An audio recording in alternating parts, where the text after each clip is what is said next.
They didn't even look back. The sliding glass doors hissed shut behind them, their footsteps swallowed by the hallway.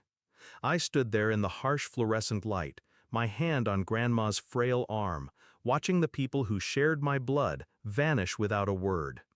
She asked where they went. I told her they'd be back. We both knew it was a lie. 7 years.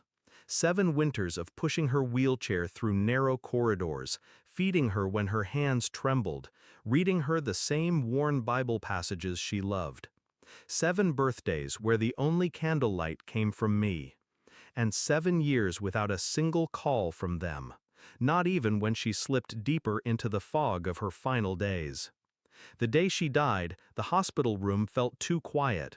No beeping, no soft rasp of her breathing. Just the hum of the air conditioner and the sound of my own heartbeat. I kissed her forehead, whispered, "Rest now," and promised her I'd handle everything. I meant it. They appeared at the funeral like vultures, all black suits and crocodile tears. My uncle pretending to wipe his eyes. My aunt clutching a designer handbag I knew she'd bought on credit. And my 2 cousins, the ones who never visited, glancing around like they were already appraising the property value of her house. When the service ended, they didn't bother with condolences. They just asked, "When's the will reading?" Their voices were too eager. I told them, tomorrow. I'd spent years preparing for tomorrow. It started the night Grandma told me about the house, the one my uncle had always assumed would be his.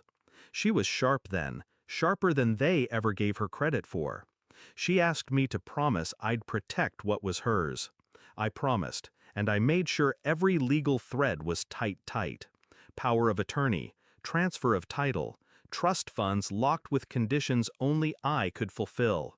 Every move was clean, documented, irreversible. I never told them a word. Let them think neglect had no price. The lawyer's office was warm, cozy even, but the air felt heavy when they walked in. They sat across from me, pretending patience. I kept my face calm, my hands folded in my lap. Mr. Harrington, our family lawyer for 2 decades, adjusted his glasses and opened the folder. Per the instructions of the late Mrs. Margaret Lewis, he paused. I saw my uncle lean forward. The entirety of her estate, including all properties, bank accounts, and personal assets, is to be transferred to her sole caregiver, her granddaughter, Emily. Silence. Then, "What?" from my aunt, sharp as a blade. Harrington continued, unbothered.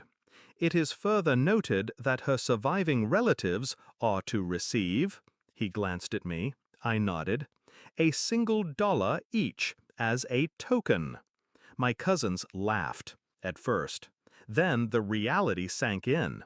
They turned on me like cornered animals. My uncle slammed a hand on the table. "You tricked her!" "No," I said evenly.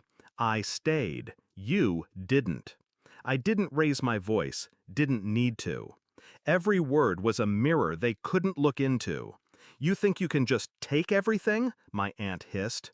"I didn't," I said. "She gave it. Years ago."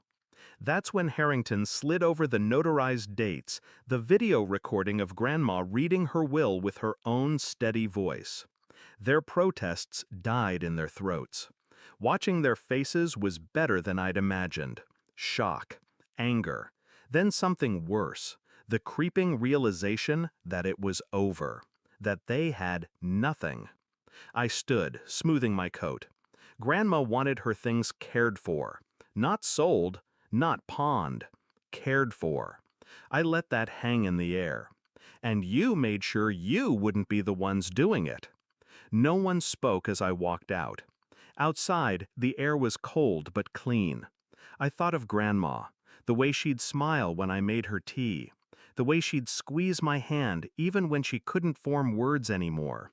Justice didn't bring her back, but it honored her.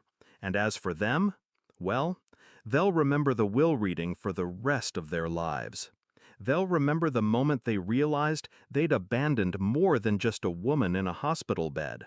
They'd abandoned their future. I didn't take revenge in rage.